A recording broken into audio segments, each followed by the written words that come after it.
i és el primer acte que fem del cicle Parlem-ne. I sou tots molt benvinguts, que és el primer acte i morirem d'èxit. El penjarem a YouTube i esperem que el veieu. Llavors, a la cadira, cadascú té una revista que us dir i un paperet. En aquest paperet teniu les etiquetes per si voleu fer jugades de Twitter, que és Digueu Twitter, i allà a la sortida teniu bitlletes per si voleu inscriure a la revista o per si un paper per si voleu tenir informació sobre les pròximes activitats que fem com a llengua nacional. Aquest és el primer acte, però en farem més durant aquest any. Llavors, si voleu tenir informació sobre aquestes activitats, us podeu posar allà darrere. I res més. Esperem que us agradi.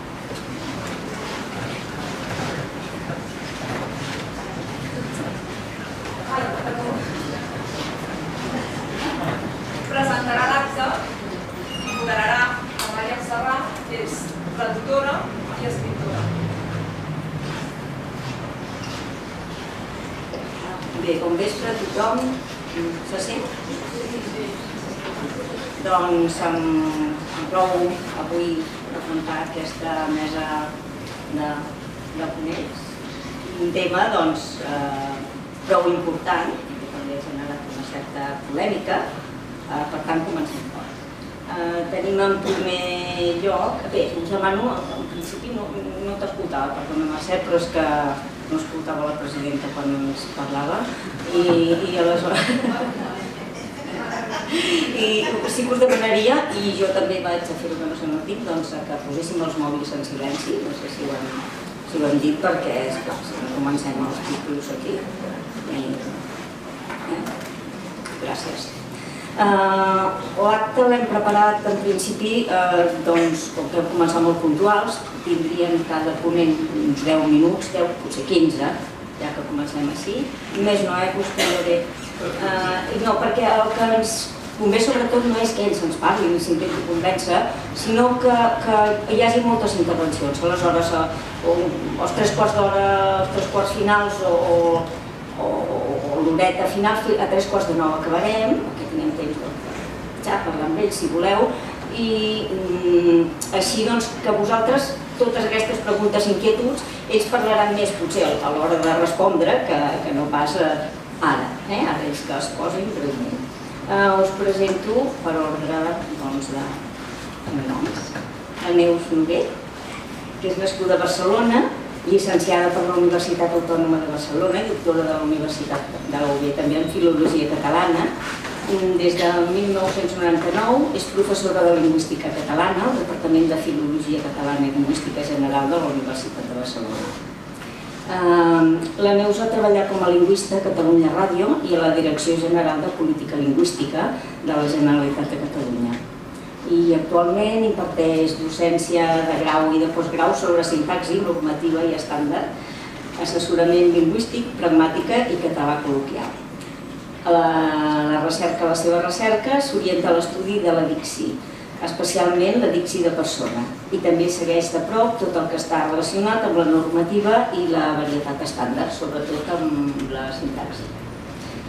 L'any 2006 va rebre el Premi Pompeu Fabra de Gramàtica per la seva tesi doctoral, anomenada Dicció de persona i marcs participatius en català, que posteriorment es va publicar amb el títol La dicció de persona en català l'any 2008. Des del 2014 té un blog dedicat a temes de lingüística que s'anomena En altres paraules. Doncs, Neus, com vulguis. Sí? Molt bé. Moltes gràcies, Maria.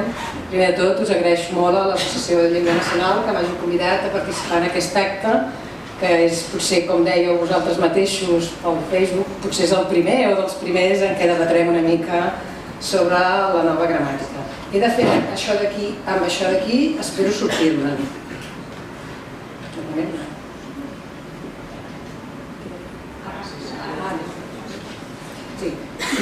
Vull començar, com he decidit que faré en els actes públics en què participi relacionats amb la nova gramàtica, vull començar fent un homenatge i recordant la figura de Joan Solà.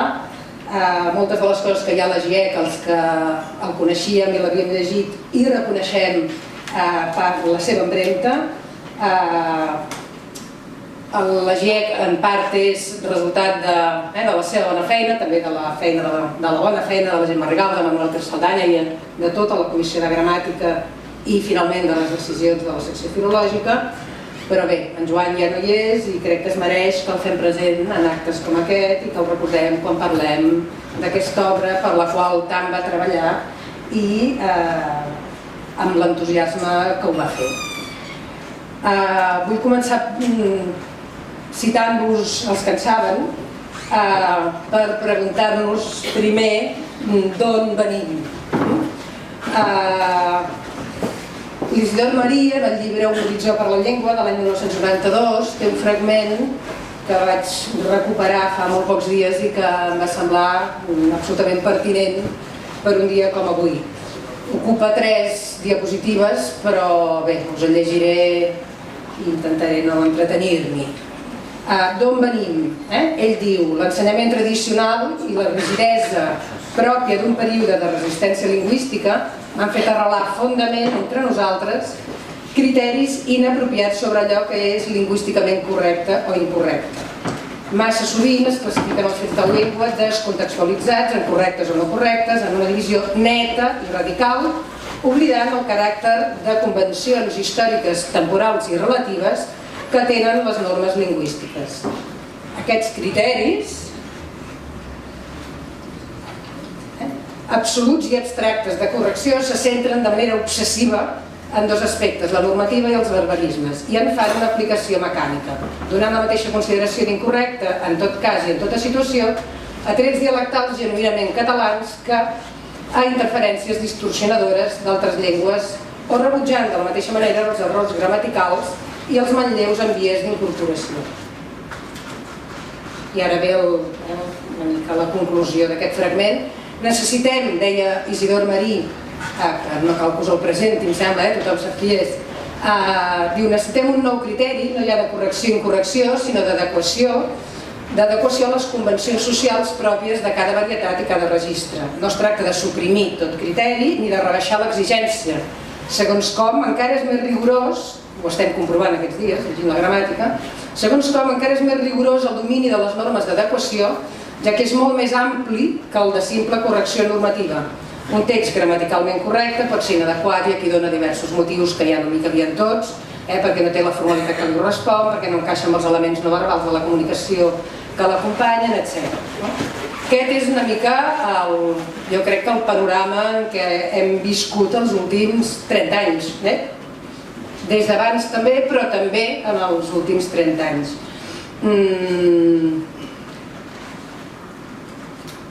Crec, i penso que ho haurem d'estudiar, i segurament algú estudiarà ben aviat, que des de l'època que ell parla de resistència lingüística, però també fins als últims anys hem fet una interpretació molt restrictiva de la gramàtica normativa anterior, de la 1918. Si comparem aquella gramàtica amb la gramàtica actual, segurament podrem veure que moltes de les coses que surten ara a la gramàtica nova, Fabra ja les donava com a mínim com acceptables, potser no com a primera opció, però sí com a acceptables. Segona persona que hi entén i que ja n'he parlat una miqueta. El Joan Solà, quan es va jubilar l'any 2010, pocs mesos abans de morir, va fer l'última lliçó a la universitat i en aquesta última lliçó va parlar dels criteris que, segons ell, havien de regir una nova sintaxi normativa.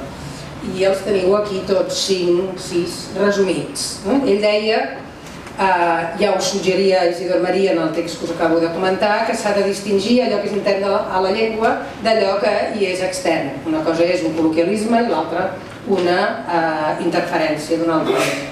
En segon lloc, que s'havien d'integrar els grans dialectes. Com sabeu, Fabra ho havia fet, sobretot en morfologia i a l'hora d'establir l'ortografia, però ara sabem molt més que en aquell moment de tots els dialectes de la llengua, i per tant Joan Solà diu podem incorporar això no només a la morfologia o a l'ortografia, sinó també a la sintaxi. Aprofitar la informació acumulada, que acabo de dir, de l'època de Fabra, amb ara sabem moltes més coses de com funciona la nostra llengua. A les presentacions que han fet els directors de la gramàtica, en Manel Saldanya i la Gemma Rigau, han insistit molt en les obres en què s'han basat, han posat molt d'èmfasi en la gramàtica del català contemporani, per exemple. Tota aquesta informació, deia Joan Solà, hauria d'anar a parar a la nova gramàtica, i efectivament, si ens mirem el gruix de la nova gramàtica i la comparem amb la gramàtica del 1918 de Fabra, efectivament aquí tenim moltíssima més informació.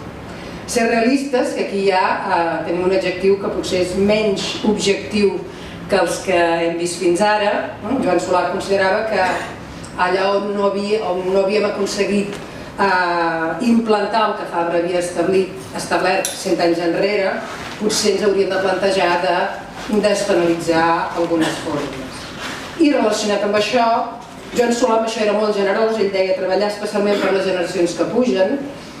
Ell no tenia problemes amb la normativa i la seva intuïció lingüística era, com tothom sap, excel·lent i molt segura, se sentia molt segura com deia les coses. Però també comparava la seva intuïció amb l'ús que es feia de la llengua més enllà de la seva pròpia intuïció. I era conscient que una nova sintaxi normativa no s'havia de fer per ell, que ell ja s'ho sabia, per entendre'ns tot això, sinó per les generacions noves que aprenen la llengua ara. I l'últim criteri, ell l'anomenava d'adhesió o aversió personal sentimental, evidentment no és ben bé un criteri, ell ja ho deia el dia que ens en va parlar i ho diu també al llibre on es va publicar això, en el llibre que es diu precisament L'última lliçó. Explica que treballant a la Comissió de Gramàtica de la secció filològica es va trobar això, que hi havia factors que eren de tipus personals i sentimentals que també influïen a l'hora de prendre decisions. Quan s'ha presentat la gramàtica i ens han dit, la Gemma Rigau ho deia amb molta insistència, aquesta gramàtica és el resultat d'un gran esforç de consens, penses aquí hi ha sensibilitats diverses que s'han hagut de posar d'acord per pactar una redacció i un criteri final per la gramàtica. Per tant, és cert que aquest últim factor de què parlava Joan Solà també hi té a veure i segurament explica algunes de les característiques, potser no les millors, que té la nova gramàtica. No me n'acabo de refiar, això, vaig mirant, sí. I bé, l'última citació que volia fer és més recent, és de l'any passat, és del professor Lluís Pairató, extreta d'un article on parlava de si es pot normativitzar la pragmàtica. Un article que era resultat d'un seminari que es va fer a la Universitat Pompeu Fabra, que va dirigir en Joan Costa, que volta per aquí, amb altra gent.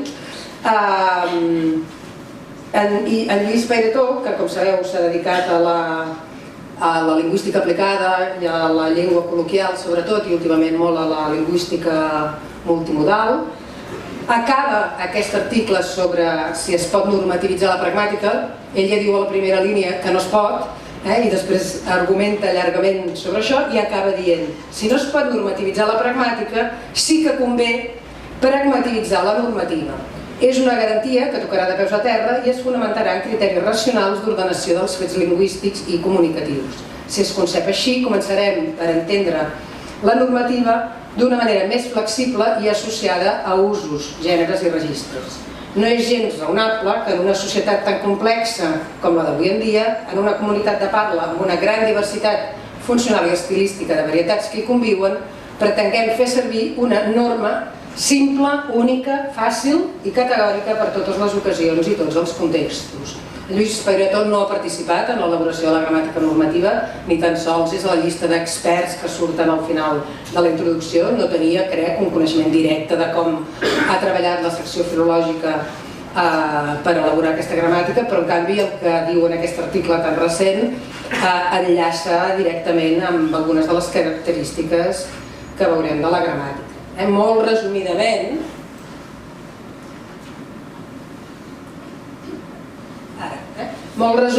podem dir que la gramàtica de l'Institut té unes quantes característiques. Parteix de la descripció per anar cap a la prescripció, per això és tan gruixuda. Té en compte la variació geogràfica, hem vist que en parlaven que en parlava Joan Solà, i per tant estableix normes que a vegades són polimòrfiques, veurem després algun exemple, però també té en compte la varietat funcional, en parlava l'Isidor Marí, en parlava en Lluís Peirató, i per tant estableix distincions de registre, formal, oral escrit, espontani elaborat, general especialitzat, etc. Per tant, tot i que la paraula polimòrfic la tenim sobretot associada a la variació geogràfica, podem dir que ara la nova gramàtica també és polimòrfica des del punt de vista funcional. Tenim diverses formes segons el registre del text. La gramàtica rebutja o esquiva explícitament la distinció entre correcte i incorrecte. Crec que a les presentacions de la gramàtica també es va dir. El professor Jordi Ginebra de la Universitat Rovira i Virgili se l'ha llegida ja de cap a peus i l'altre dia em deia, efectivament, no hi surt mai ni correcte ni incorrecte, per tant és veritat, no hi ha. No es fa servir aquesta distinció i en canvi se substitueix per la distinció d'adequat i inadequat als diferents registres. I un altre aspecte de la gramàtica, que totes les que jo he anat dient es desprenen i surten a la introducció, aquesta última li he afegit més jo. Moltes vegades tenim una norma que ja sortia a la gramàtica de Fabra, però que aquí apareix explicada d'una manera més completa i a vegades d'una manera, almenys pel moment actual, d'una manera més clara i més detallada. De manera que a vegades el que hi ha senzillament és una explicació. Ja sabem que Fabra era molt concís, aquesta gramàtica no pretén imitar Fabra en aquest aspecte, intenta explicar d'una manera molt detallada les normes. Passaré rapidet perquè si no em tallaran. Tinc 3 minuts per dir pim-pam els exemples, com que tothom sabeu de què van aquestes coses, els podrem passar ràpid. Això estic jo. Els exemples. Fabra tenia les combinacions de pronom la, i, li, u, l'in, en els contextos que ja tots sabeu. La nova gramàtica estableix la doble opció fins i tot en els registres formals. En el cas de per i parar tenim 3 opcions, el que s'anomena més o menys el criteri tradicional, que seria la norma de Fabra, que tots ja coneixem, però després també, com sabeu si us ho heu mirat, pels usos davant d'infinitiu s'estableix parar sempre davant de qualsevol infinitiu final, sense fer distincions de gentilitat, que diuen ells, d'acció voluntària i tot allò que es deia fins ara, o bé per només davant d'infinitiu, que és l'únic aspecte de l'antiga proposta Coromines Solà que s'ha conservat en aquesta gramàtica. Els altres casos en què Coromines i Solà simplificaven de parar cap a per han quedat com a distincions o com a usos de parar a la gramàtica nova.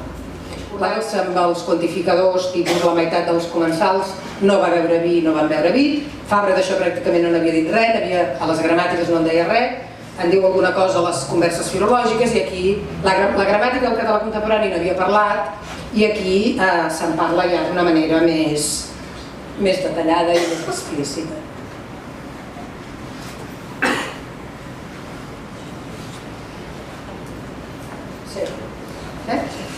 Combinacions de pronoms o usos dels pronoms febles. Molts hem fet exercicis d'aquells com el que teniu aquí de treu això del calaix, treu-le'n, que els fèiem, no sé, si estàvem de bon humor amb una certa tendresa i si no estàvem de bon humor doncs ens enfadàvem una mica, perquè dèiem això no es diu. Traieu el iogurt de la nevera, diu la gramàtica, dona normalment traieu-lo. Per tant aquí en els usos dels pronoms s'ha adaptat, diguem, als criteris de Fabra a l'ús real. En aquests casos em sembla que podem estar força d'acord que diríem treu-lo de la nevera, treu-lo, no diríem treu-le'n. Això no obstant, hi ha les 3 opcions. En Manel Pérez Saldana va explicar en una presentació que havien documentat el no obstant tot sol al segle XIV, abans que això es donés en castellà i per tant havien considerat que es podia acceptar també aquesta forma. Però, perquè no penseu que vull donar la idea que la gramàtica nova ho accepta tot, també us he posat un parell d'exemples de casos en què la gramàtica no accepta algunes construccions. A nivell de, diu la gramàtica, quan no vol dir nivells físics, doncs l'hem de substituir per expressions més precises. A nivell d'universitats hi ha malestar, suggereixen, per exemple, a les universitats hi ha malestar. Sí. I els altres dos en què la norma de Fabra no ha canviat, i els altres dos exemples que us volia posar, era el cas de la no elisió de la conjunció que, li agrairem que tingui l'amabilitat de, us preguem que, etc. I l'absència d'article també en les oracions subordinades substantives. No diem el que ell en tingui cap notícia, us hauria de preocupar, ja acabo, ja ho veuràs, sinó que ho fem sense article, ja era el que hi havia fins ara i és el que continuem tenint.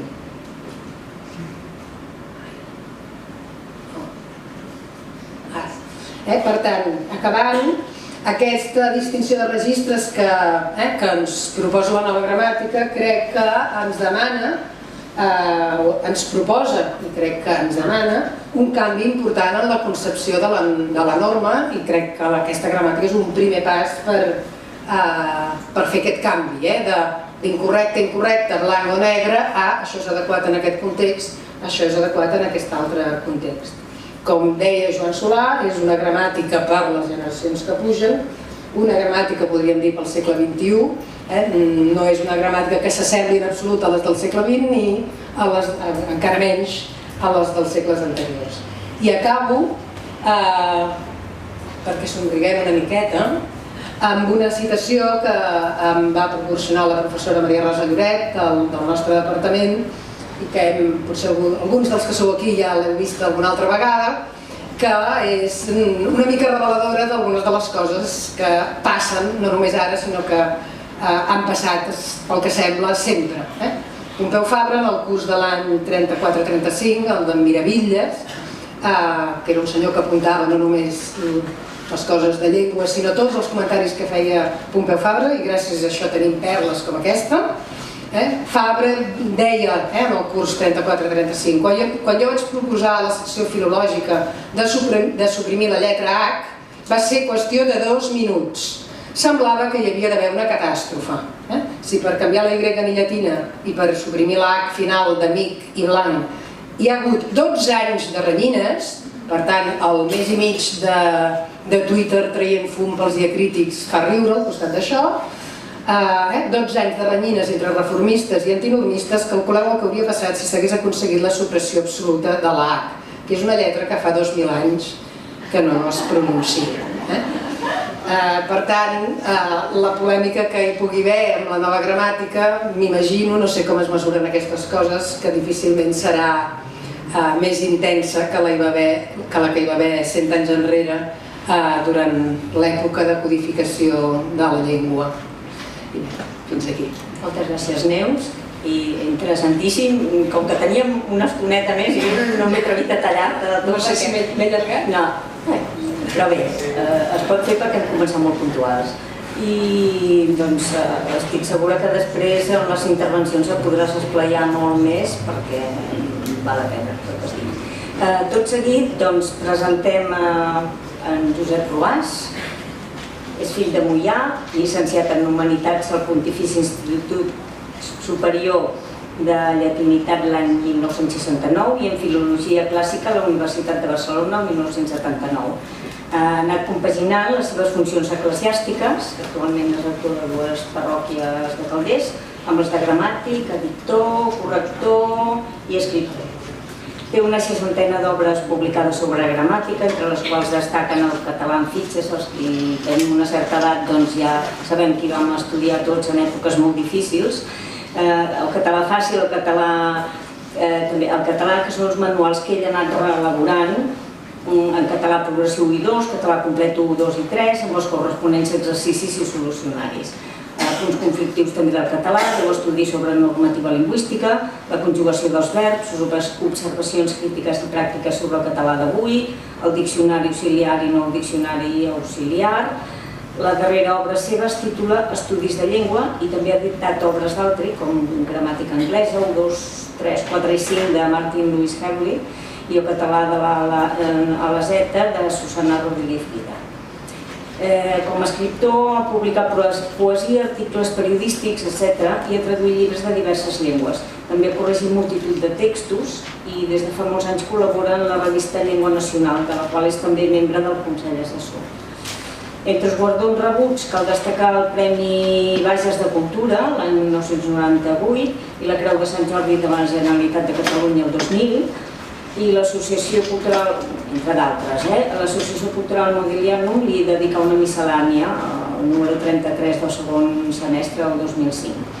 També va ser membre de la Junta Permanent de Català de l'any 1984 a 1988 i del Consell Consultiu per a l'elaboració de la nova gramàtica normativa de l'Institut d'Estudis Catalans de 1996 a 1998. Precisament per encàrrec del mateix institut ha revisat 25 capítols dels 35 que té la gramàtica de la llengua catalana que avui debatem. Per tant, doncs, també sap de què va el tema. Com vulguis, Josep. Com que jo soc el més vell de la mesa, doncs no faré servir aquests mitjans tecnològics com el PowerPoint, perquè soc encara de la galàxia Gutenberg, de manera que em limitaré al que és llegir i explicar una miqueta. Doncs jo crec que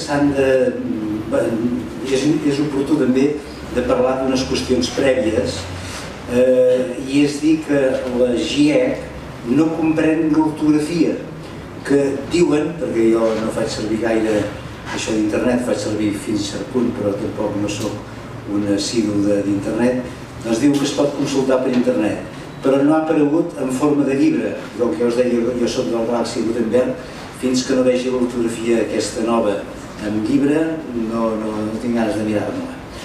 Ara, semblaria lògic que la GIEC portés també la part ortogràfica, perquè l'ortografia forma part de la gramàtica, i em va estranyar una miqueta això, que separessin l'ortografia de la resta de la gramàtica. Suposem que la secció filològica de l'Institut d'Estudis Catalans té les seves raons per fer-ho així, potser per alleugerir el pes d'aquest volum, que ja és prou gruixut, té unes 1.440 pàgines, però a mi no em deixa de sorprendre. I en tot cas, també hauria estat més lògic que aquí jo, tal com es va fer el segle passat, doncs publicar primerament l'ortografia, que va sortir l'any 1913, si no m'equivoco, i després la gramàtica, que va, com ha dit la Neus, va sortir l'any 1918. I aquesta gramàtica que ha sortit ara ja adopta les normes ortogràfiques que encara no han sortit en forma de llibre. I això doncs, a mi m'estranya una miqueta, perquè els lectors que seguim els canals normals, que són els canals escrits de llibres, doncs trobem coses d'ortografia en la gramàtica que encara no les sabem en forma de llibre, encara que sí les han divulgades la premsa i sabem una miqueta de què va, però trobo una mica d'anomalia. Això com una qüestió prèvia. Una altra qüestió, ja no tan prèvia, que ja també ha apuntat la Neus, és que l'usuari hauria esperat una obra, per una banda, explícitament normativa. Clar, qui ho fa això?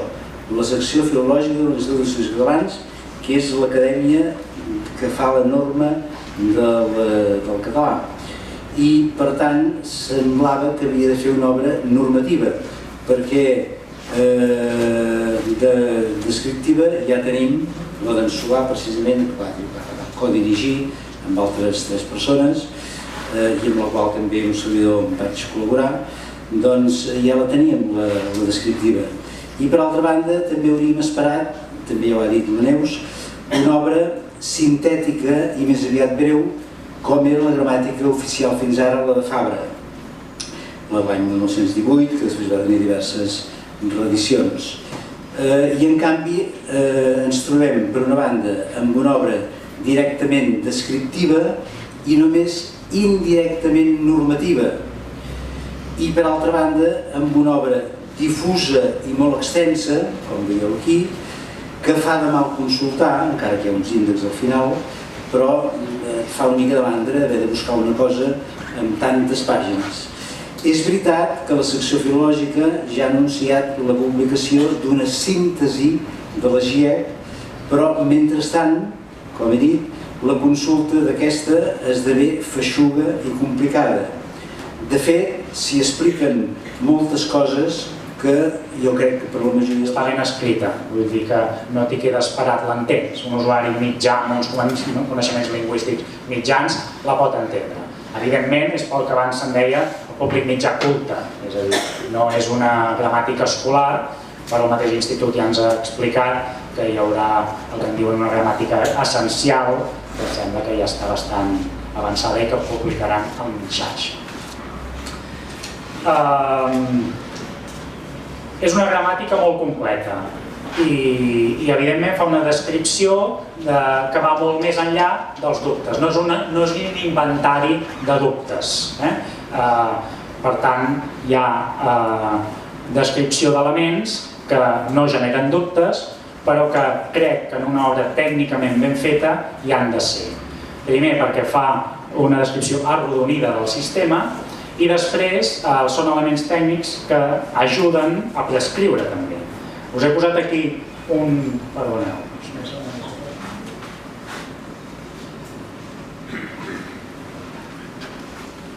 Us he posat aquí que a la gramàtica aquesta hi trobem l'escala universal de sonicitat. Això és una escala que solem trobar en les descripcions lingüístiques, és a dir, a la GCC això hi era i en els articles o llibres o manuals de fonètica i fonologia ho trobes. En una gramàtica normativa estrictament no té per què ser-hi perquè això no ens soluciona grans dubtes, però en una descripció ben feta tècnicament doncs crec que està bé que hi sigui, per tant no hi sobra. I a més, com veurem després amb un exemple, això justifica opcions de la mateixa gramàtica.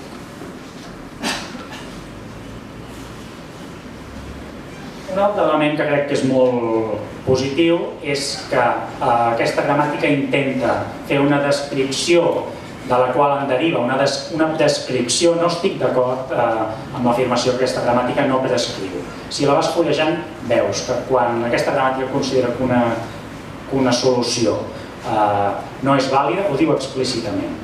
Si busquem, per exemple, l'ús transitiu de verbs com dinar, he dinat mongetes, doncs veurem que aquesta gramàtica no l'accepta. No diu en determinats registres tal, sinó que ras i curt no l'accepta i estarem d'acord o no. Una cosa que crec que hem de valorar molt positivament, i sobretot des dels mitjans de comunicació, és que tingui una visió de la llengua en què vol fer un plantejament que sigui apte tant per traduir clàssics grecollatins com per crear una sèrie de ficció per televisió o per traduir una pel·lícula d'humor barroer, per exemple. La llengua té molts registres i el buit que crec que ajuda a omplir aquesta gramàtica en gran part és que hi havia un buit que els mitjans de comunicació, sobretot dels 70-80 ençà, va haver d'omplir perquè hi havia un buit normatiu i s'havia d'omplir uns buits de l'estàndard. Fixeu-vos aquí, us he posat...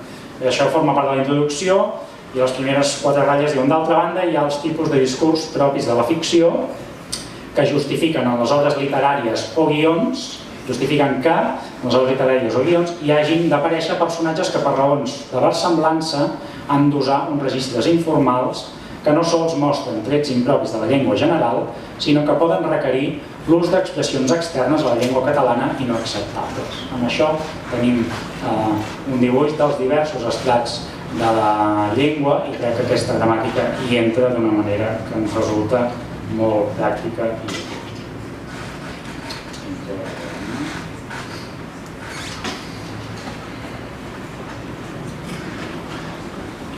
I aquí us he posat un recull d'exemples molt, sobretot de fonètica, de llengua oral. Aquesta gramàtica no ho accepta tot i fullejant-la s'hi poden veure diverses coses. Us resumeixo uns 5 punts. Primera, no accepta fenòmens que hi ha consens a rebutjar. En aquest cas, per exemple, a dalt hi teniu la gramàtica i a sota us he posat l'és a dir, el nostre llibre d'estil de la corporació, portal lingüístic, com a exemple de llibre d'estil de mitjans de comunicació que pretén retratar l'estàndard. En el cas de sud-americà, nord-americà, la gramàtica clarament i explícitament diu, i us ho he marcat en fosforescent, no és acceptable pronunciar-les sonores i aproximants, és a dir, la realització sud-americà, que si parem l'orella jo la sento molt, hi ha molts locutors i, per exemple, estudiants de periodisme que ens arriben als mitjans que això ho desconeixen, doncs la gramàtica aquí és clara. No ens diu que en determinats registres això és així, que de fet ho és a dir, l'ús real, una gramàtica descriptiva, diria en català, es fa això, la versió sonora aproximant del que han de ser oclusives sordes és real. Doncs, en aquest cas la prescripció és molt clara. I un altre cas és el del iaisme no històric, que és un fenomen fonètic que podríem qualificar de plaga en certs contextos urbans sobretot. Doncs aquí la gramàtica també ens ho diu, això ho tenim a sota. No és acceptable, en canvi, la substitució generalitzada de la lateral palatal, la ella, oral, per la semivocal palatal, és a dir, direm llàgrima i no direm llàgrima. Un altre cas, un altre bloc, és que la gramàtica accepta fenòmens que la proposta per un estàndard oral de la llengua catalana de l'Institut dels anys 90 no acceptava.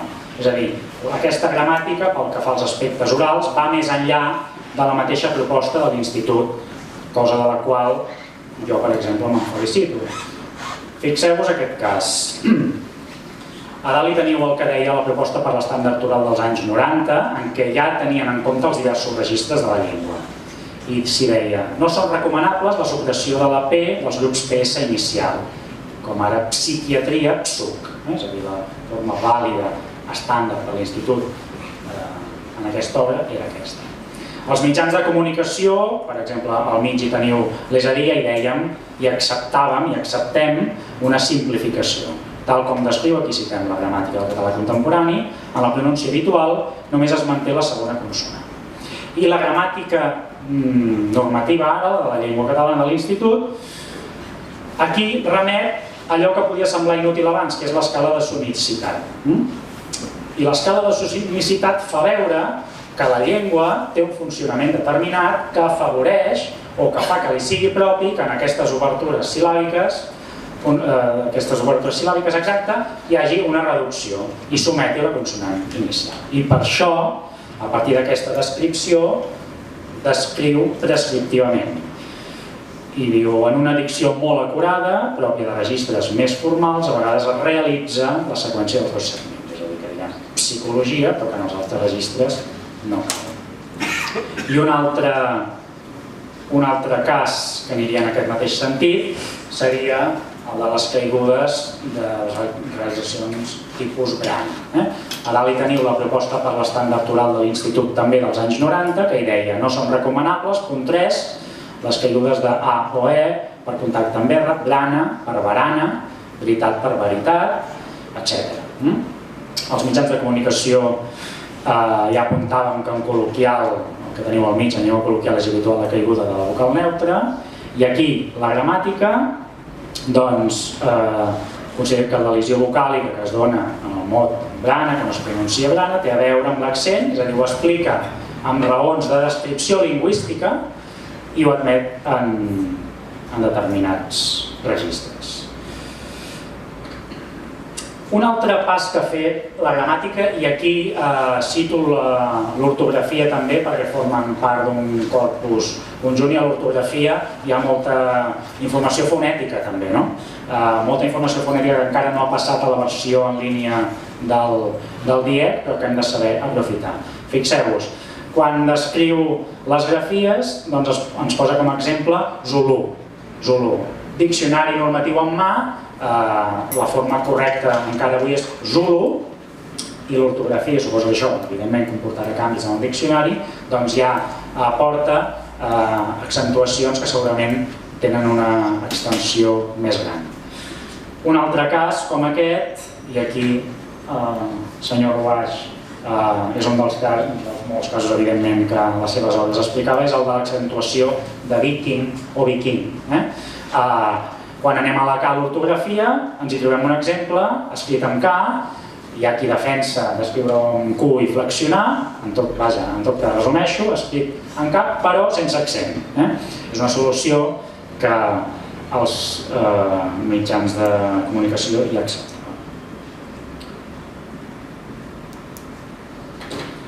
Una altra cosa que ens trobem amb aquesta nova normativa és que accepta fenòmens o usos que ni els mitjans de comunicació en molts casos no havien fet el pas d'acceptar. Això vol dir que ens ho haurem de mirar i ens haurem de revisar molt. Un cas és el de les Hs aspirades. En català és Amster i en català és Helsinki. Doncs en l'ortografia ens diuen que en altres manlleus, si no estan prou aclimatats al sistema fonètic català, la grafia H serveix per representar el so H, l'aspiració, que és la pronúncia més habitual en casos com, etc. En aquests casos van més enllà. Un altre cas és el de la pronúncia de waterpolo, on accepten la realització waterpolo i water amb la W. I un altre és aquest. A sota teniu la gramàtica. En la dicció acurada pròpia de registres formals s'evita l'elisió d'un dels elements de la coda, això és un terme de descripció lingüística, que és la part final de la síl·laba, que de vegades es pot observar en alguns elements lèxics.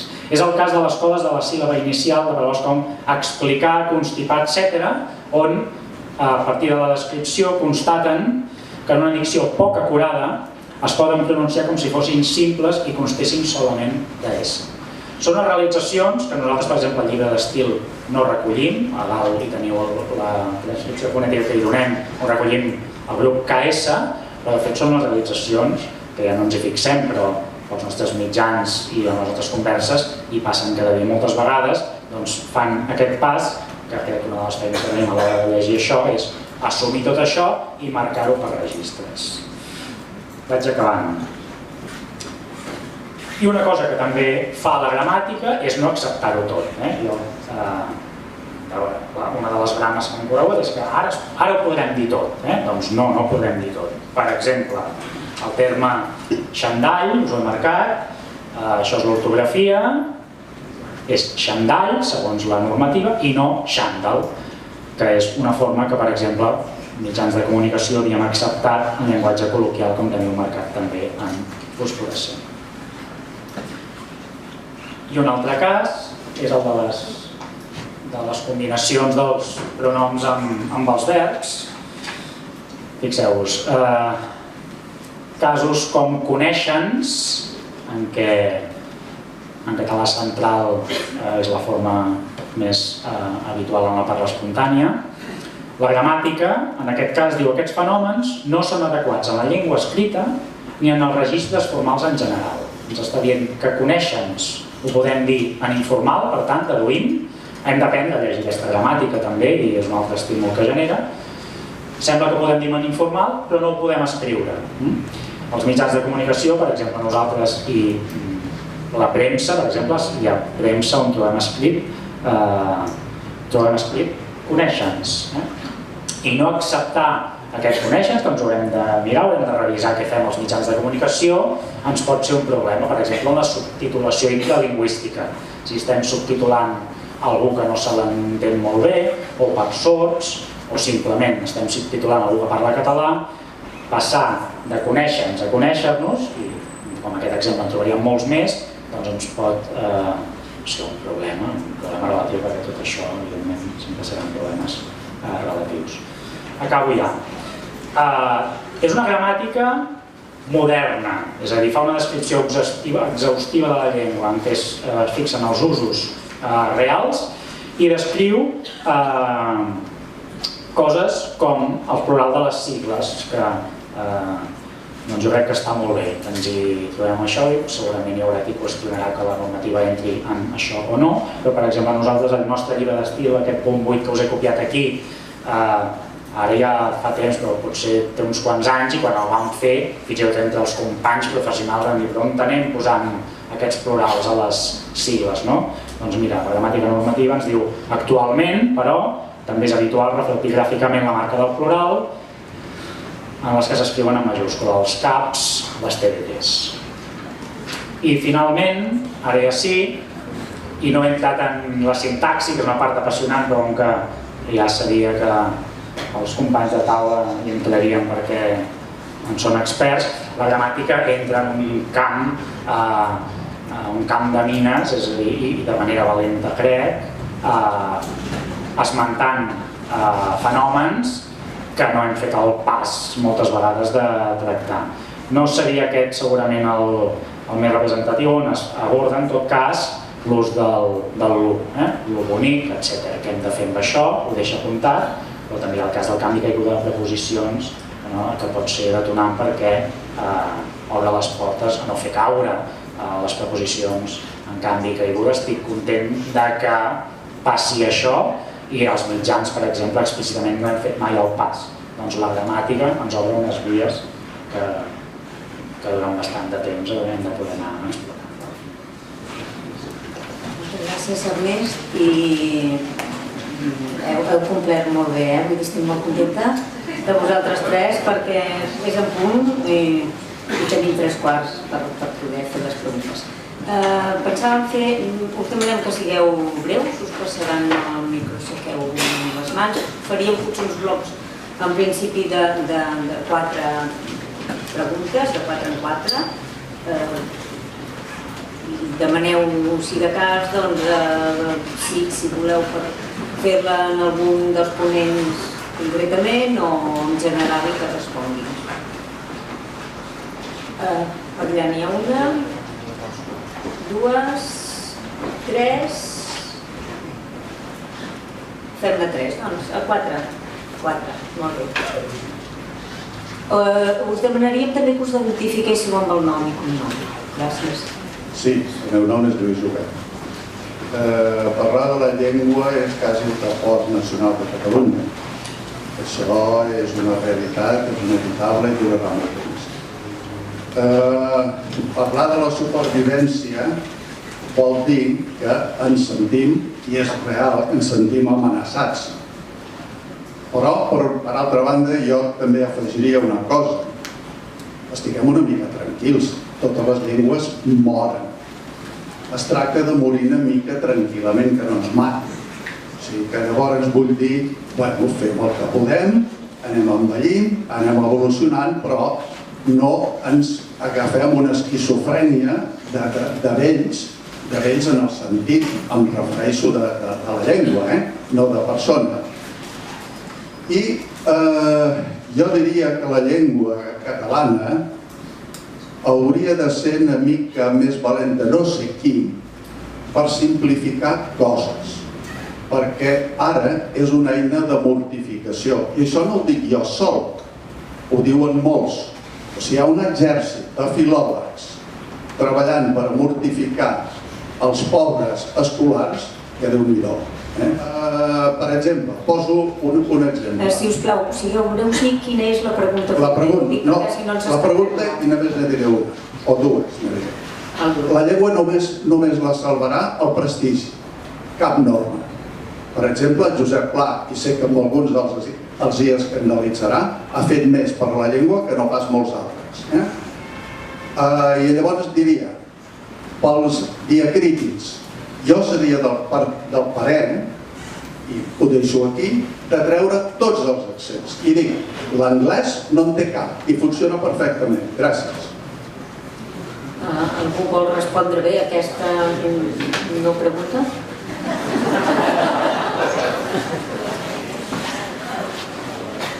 Jo miro de combatre també la idea aquesta que ens mortifiquem per la llengua. Una de les coses que va dir el president de la secció filològica en una de les múltiples entrevistes que va donar quan es va presentar la gramàtica era relaxem-nos. I dit per qui és dit, no és un comentari frívol, sinó és a dir, tractem la llengua d'una manera còmoda. I després, en la línia aquesta és el que deia jo abans, no sé parlant de què, és un problema relatiu. És a dir, estem parlant d'una gramàtica amb la qual crec que ens ho hem de passar bé i no serà amb la gramàtica que la llengua perviurà o no. És a dir, hi ha molts factors i evidentment ha de tenir una codificació ben feta, però comparteixo totalment la guerra a no mortificar-nos. La següent paraula era... M'ho heu demanat per la Maria. Hola, bona nit. Jo em dic Maria Grau i estic bastant preocupada pel tema de la llengua. Costa, el micro no us moveu? Sí? Sí, si us moveu... D'acord, doncs estic molt preocupada perquè he estat professora de català, com a supervisora. La meva pregunta, o la meva preocupació, va dirigida bàsicament a l'Ernest. A veure, això de relaxar-nos estaria molt bé si fóssim una llengua forta com l'anglès i protegida. Però és que nosaltres no som una llengua normal. Som una llengua atacada des de fa segles, una llengua amb problemes de supervivència, una llengua que en té una altra casa mateix que se'ns està intentant menjar, entens? I llavors jo considero que els nostres mitjans de comunicació potser haurien de ser diferents dels altres països i de tota manera la BBC crec que és bastant correcta. I hauríem de fer servir una llengua culta. No és aquest el cas. Jo als matins poso TV3 i a vegades m'hi poso bastant nerviosa. Una cosa és la persona entrevistada, que si és un bon professional i parla malament, doncs aquell farà. Però els locutors fa temps i temps que no neutralitzen, que tot sent què és, i sembla que no oblidarà el que conjuntiu, etc. Es parla molt malament. L'altre dia un dels presentadors del matí va dir gairebé seguit enfermetat, tragar, i l'altre no recordo ara quin era, però era despedir els treballadors. Escolta, a veure, jo no sé fins a quin punt assessoreu, però la veritat és que no us deuen fer ni a casa. La televisió i els mitjans de comunicació d'un país com el nostre i d'una llengua com la nostra ha d'ensenyar. Potser no és la funció dels mitjans normals, però sí que és l'obligació de la nostra, perquè a vegades fa l'efecte que es trien gent més o menys bufona i se li diu, escolta, no atabaleu el personal, parleu com la gent del carrer. I de mica en mica estem arribant a una llengua pitarresca, i ja m'entens que vull dir amb això. L'únic que estic d'acord amb el senyor que ha parlat abans, jo diria que és l'únic, és que la llengua la salvarà el prestigi. Et voldria preguntar, que s'ha d'acabar amb una pregunta, tu creus realment que els actuals mitjans de comunicació esteu augmentant el prestigi de la llengua? S'entén que la pregunta és per l'Ernest Rosinés, oi? Sí, ja ho serà.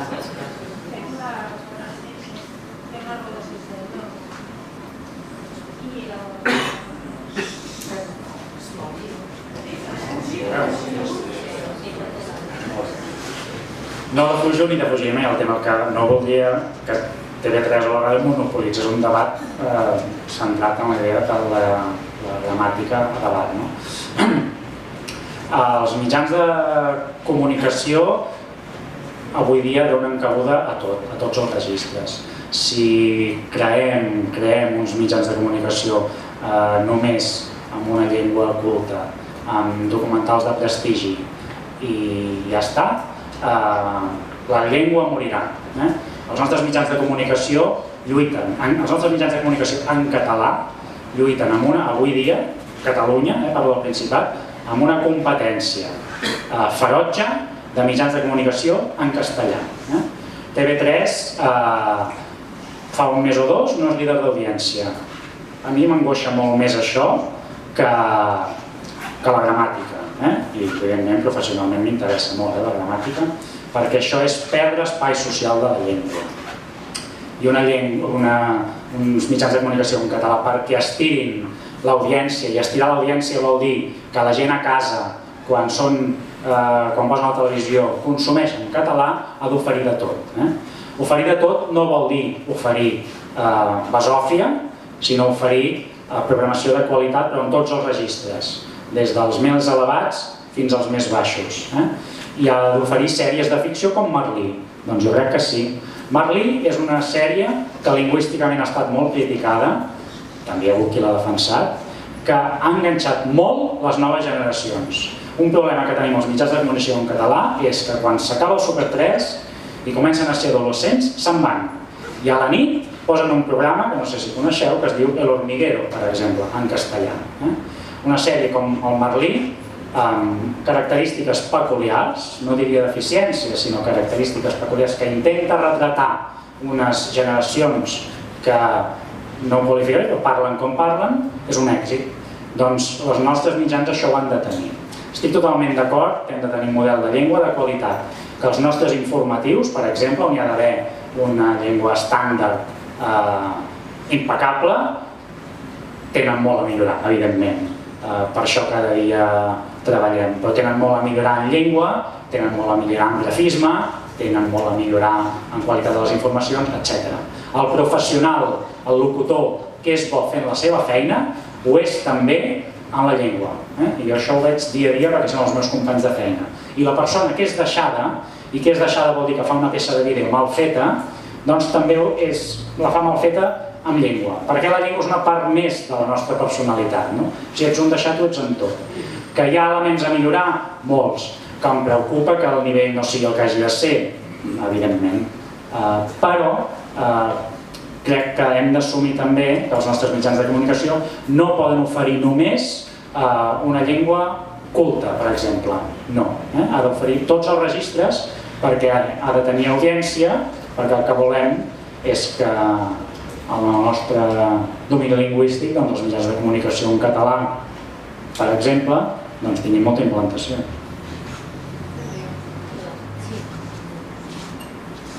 Sí, jo volia també acabar de dir alguna cosa més sobre això des de fora, però diguem amb una certa memòria històrica, perquè com ha dit la Maria en la presentació, jo havia treballat a Catalunya Ràdio, i una cosa que passa quan ets lingüista d'un mitjà de comunicació audiovisual és que tu no parles, no ets un ventríloc d'aquells que fas dir al periodista el que tu voldries fer-li dir, i per tant hi ha moments que per molt que la feina dels lingüistes sigui de la màxima intensitat i qualitat, el resultat no és el que tu voldries.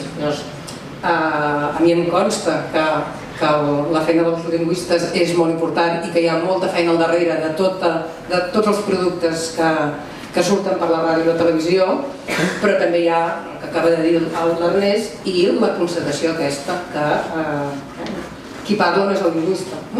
I l'altre és que algun dia potser hauríem de fer algun estudi que comparés la qualitat mitjana de la llengua dels nostres mitjans de comunicació públics, de la televisió i la ràdio públiques, amb l'ús de la llengua estàndard en altres àmbits. La meva percepció subjectiva, i és subjectiva, i com us dic, penso que potser el que hauríem de fer és estudiar algun dia, és que en contra de la percepció que podem tenir, que jo ho entenc, que estàs mirant la tele i t'enfades, això jo ho entenc, però en contra de la percepció que puguem tenir que a la televisió es parla molt malament, penso que la qualitat mitjana segurament és més alta que l'estàndard mitjà que tenim, senzillament perquè en altres àmbits potser no hi ha tants i tants bons professionals al darrere que puguin garantir aquesta alta qualitat. Següent pregunta, si són preguntes que vagin també directament amb la qüestió de la gramàtica, aprofiteu-ho, ara ja hem parlat ja hem criticat una mica els mitjans de comunicació, però avui debatem la gramàtica també. Em presento, em dic Jaume Casasses, volia fer una observació en Ernest Rosinés i una pregunta en Josep Ruaix. L'observació és senzillament a Catalunya Informació hi ha una locutora, em sembla que diu Besòs. Jo sempre havia sentit Besòs, referit al riu, una observació. I la pregunta per en Josep Ruaix seria, en la hipòtesi que hi hagués una novel·la en alemany que volgués, jo vull que aquesta obra sigui traduïda al català, i la qüestió només, per exemple, per posar un tema que jo he tocat amb certa profunditat, intentar tocar amb certa profunditat el tema del porc i el parà. Llavors, segons si li preguntava a algun filòleg que agafa la gramàtica, diu, hi ha més d'un criteri, qualsevol dels tres serveix, i diu criteri A. I llavors el traductor que encarrega el novel·lista alemany diu, doncs serà aquest criteri. La pregunta seria, si es pregunta un altre filòleg, donarà la mateixa resposta, llegint el que diu la gramàtica actual? No, jo pregunto en Josep Ruaix.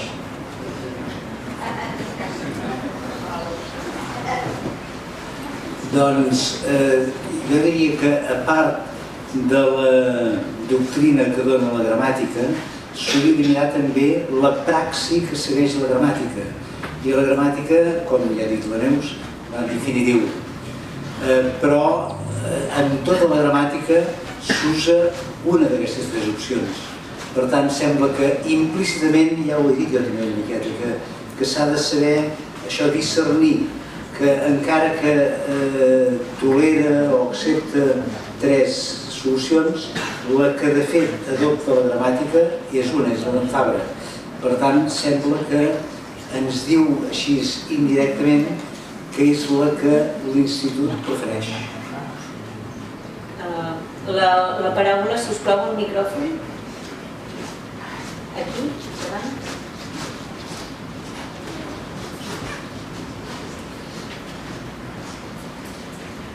Hola, em dic David Caselles i soc professor de secundària i jo com a professor de secundària m'he sentit molt menys tingut per la publicació de la gramàtica, que jo penso que en els centres no se'ns ha enviat cap informació, se'ns ha convocat, en alguns centres ha arribat una convocatòria explicant d'una presentació, però un cop tot està fet, ensenyar als professors d'ensenyament no se'ns ha donat ni veu ni vot, ni se'ns ha preguntat res. Jo veig que és una gramàtica feta pels mitjans de comunicació.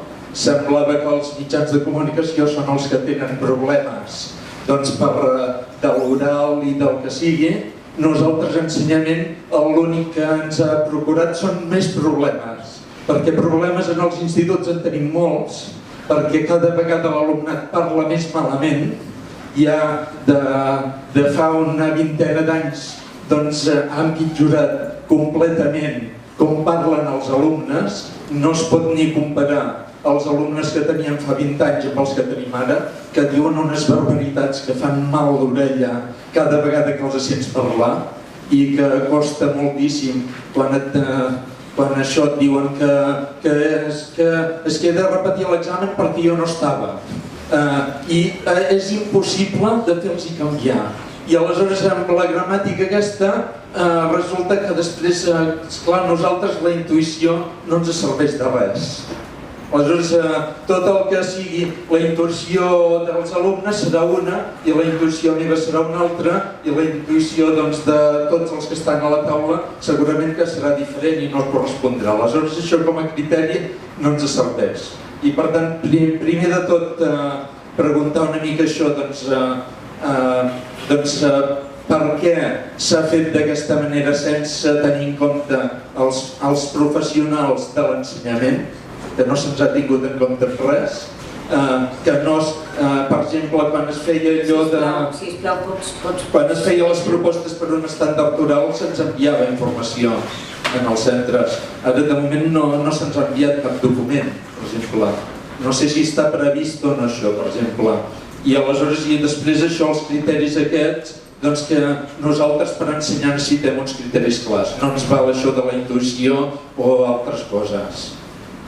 És que esclar que nosaltres som de la secció filològica ni de l'Institut d'Estudis Catalans. Llavors fas la pregunta en... Jo? De què? presentaves com una gran obra o la gramàtica... Sí, una cosa que jo l'he dit. He dit el que em semblava, sí, però jo no he participat en l'elaboració de la gramàtica, m'han demanat si podia llegir alguna cosa. S'has defensat molt els nivells aquests de la intuïció i això.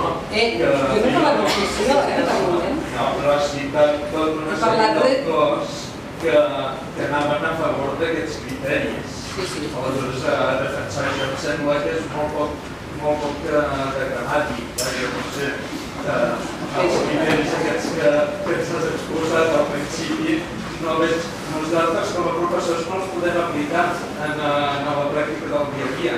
No sé, des d'aquesta gramàtica no sé què podem aplicar.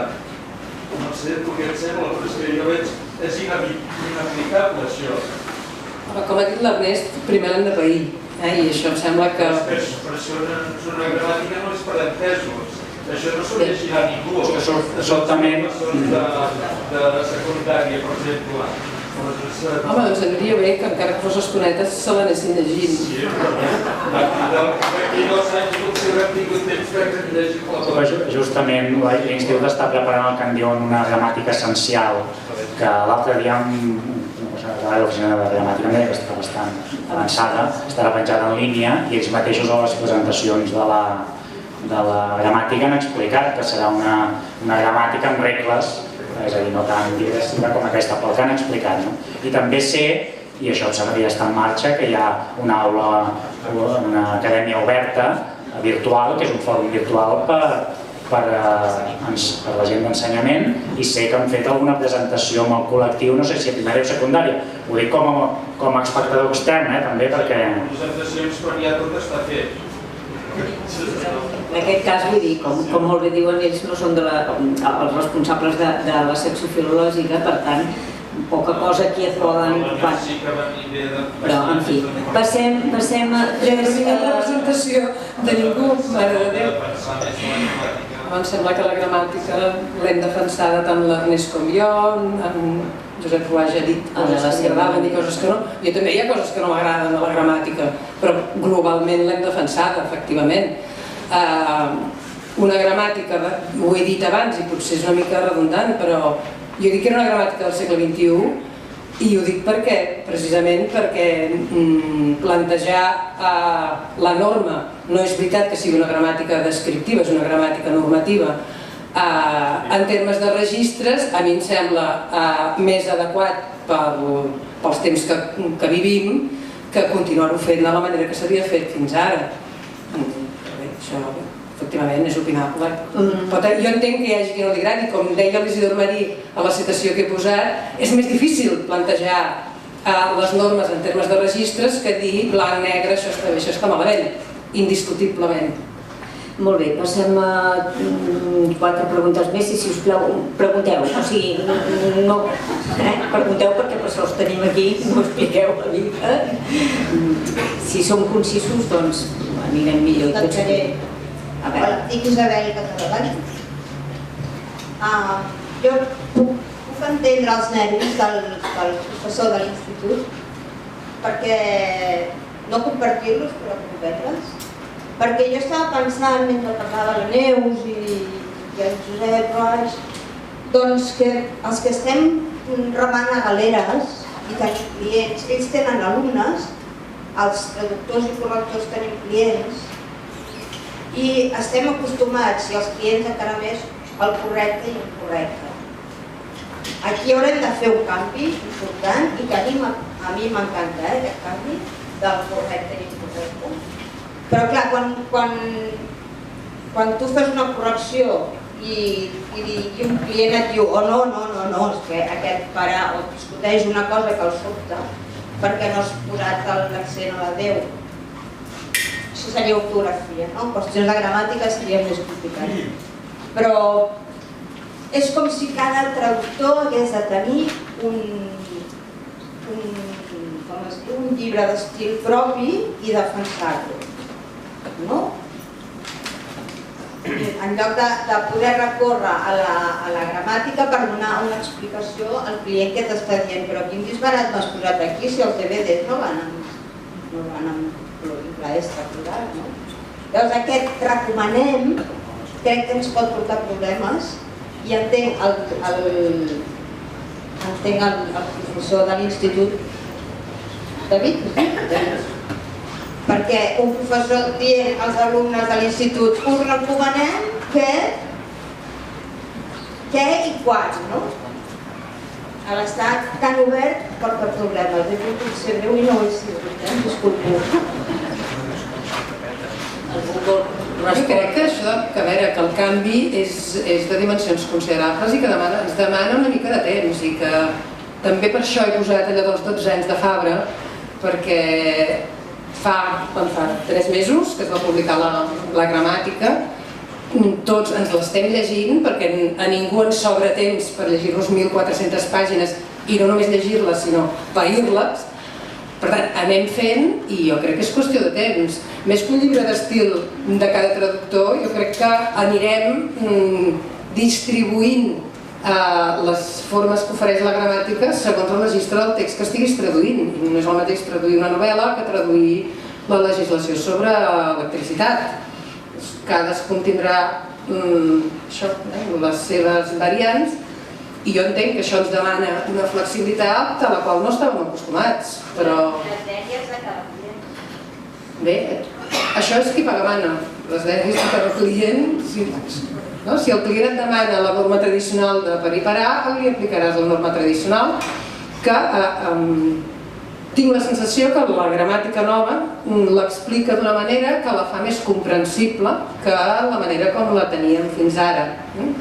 I amb alumnes que he tingut a classe explicant-ho així, perquè encara hi vaig ser temps al mes de desembre, vaig tenir la sensació que l'entenien millor quan parlava de context agentiu que no pas a parlar de verb d'acció voluntària. Un cop dius que agentiu vol dir que fas una acció voluntàriament, etc. I si l'altre client et demana parar sempre davant d'infinitiu final, vol dir que el client en sap, eh? O sigui, si fa aquestes demandes, pots estar contenta, Perquè normalment, si li preguntes quina opció de per i parar vol, potser et farà una cara de què m'està parlant aquesta hora. Jo crec que quan el client té un criteri, doncs traduint i corregint hem de seguir el llibre d'estil del client, no el nostre propi. Per això hi ha diverses opcions. Una altra paraula, aquest senyor al costat l'havia demanat abans, però aixecant la mà tan tímidament que no el sentia. I després el del costat, també. Em dic Josep Grimal i si hi ha cap altre mallorquí aquí dins, voldria alçar la mà. No hi ha res. Bé, jo podria dir moltíssimes coses, però no posaré. Una és de cara a la Corporació Catalana de mitjans audiovisuals, els pregaria que recordi que a Mallorca hi ha repetidors d'alguns dels canals, dels quals TV3 i Catalunya Ràdio, que se'n recordassin una mica de Mallorca, perquè alerta, quan t'allunyes de la normativa, també t'allunyes de Mallorca. Això no ho tenia gens en compte. Quan ja aprenia clandestinament les converses filològiques d'en Fabra, m'encantava trobar normes o propostes que avalaven el pronom mallorquí. Clar, si tenen apartes, aleshores també te perdràs del mallorquí. I sobretot també tenir present alguns usos que, com només posaré un exemple, el meu darrere, deu ser molt correcte, però el meu darrere a Mallorca és el cul. Pareix que jo havia pensat que no, però crec que hi ha una incompatibilitat insuperable entre correcció i naturalitat. Aquesta idea ha circulat, ha volatejat per aquí i no ho sé. Sí, una pregunta. L'èxit de... No, però és que això... Penseu que en un club de Mallorca aposta per assistir a aquesta reunió, això me dona una mica de dret, mireu que deixo les maletes, tot l'aeroport aquí. Bueno, la pregunta és si l'èxit de Merlí és degut al llenguatge o bé a unes qualitats altres que pugui tenir la sèrie. Au, ja està. Moltes gràcies. No ho sé. És una sèrie original, no és doblada, sinó que és amb actors catalans. Jo crec que és un conjunt, és a dir, aquí hi ha una sèrie on un director la crea amb una idea molt clara del que vol fer, i aquesta idea molt clara del que vol fer inclou també el vessant lingüístic.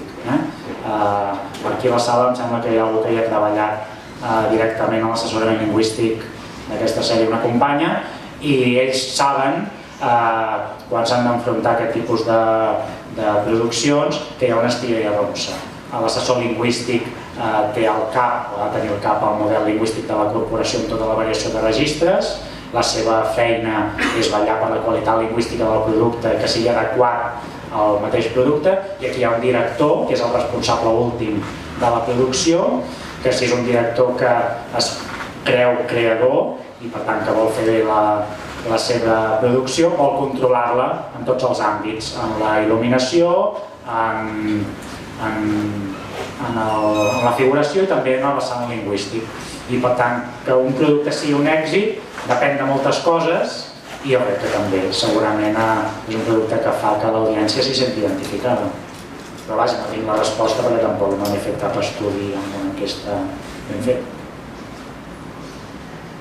Bona nit, em dic Marcel Roté i la pregunta és, en principi vull dir que com a conclusió vaig a la idea que tenim una obra sòlida, però perquè ja ens tocava tenir-la, una obra important, com ha dit també el senyor Josep Rualls, és una obra que necessitarà millores, que necessitarà anar evolucionant amb el temps, i no tinc cap dubte que això ho farà.